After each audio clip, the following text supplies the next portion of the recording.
ప్రభుత్వం మత్స్యకారులు తీవ్రంగా నష్టపరచాలని ప్రయత్నం చేస్తున్నారు. అటువంటి పరిశ్రమలు రాకుండా అడ్డుకుంటామని చెప్తున్నాం.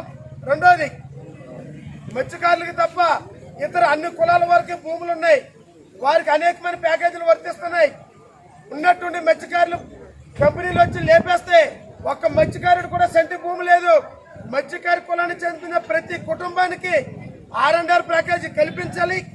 R&R ప్యాకేజీ కల్పించిన తర్వాతే ప్రభుత్వం ఎటువంటి ప్రక్రియకైనా పాల్గొనాలని జాతీయ మత్స్యకారుల సంఘం తరపుని ఇంకా అనేకమైన మత్స్యకారుల ఐక్య సోదరుల తరపున కూడా నేను ప్రభుత్వానికి సూచించడం జరుగుతుంది. రెండోది, మత్స్యకారుల తీర ప్రాంతంలో కిలోమీటర్ దూరంలో మా నివాసాలు ఉంటాయి. అర్ధరాత్రి వేటకు వెళ్ళిపోవాలన్నా సౌకర్యంగా ఉండే ప్రదేశాల్లో ఉంటేనే తప్ప మత్స్యకారుల జీవనోపాధికి సాగడం చాలా కష్టతరమైన పరిస్థితి.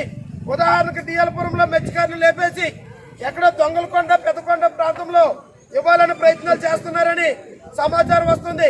దాదాపు సముద్రానికి 4 కిలోమీటర్ల దూరంలో మత్స్యకారులు తీసుకెళ్లి అక్కడ పెడితే మత్స్యకారుల జీవనోపాధి ఎలా బ్రతుకుతాడు?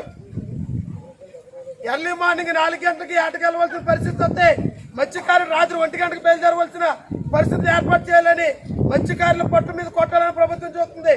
దయచేసి ప్రభుత్వం ప్రజాభిప్రాయ సేకరణ రద్దు చేసి ఈ రకమైన డిమాండ్లన్నీ నెరవేర్చిన తర్వాతే ప్రజాభిప్రాయ సేకరణకు రావాలని, మత్స్యకారుల జీవనోపాధి మీద ప్రభుత్వం దృష్టి పెట్టాలని, ముఖ్యంగా R&R ప్యాకేజీ మత్స్యకారుల కుటుంబాలకి కల్పించవలసిందిగా ఈ సందర్భంగా డిమాండ్ చేస్తున్నాం.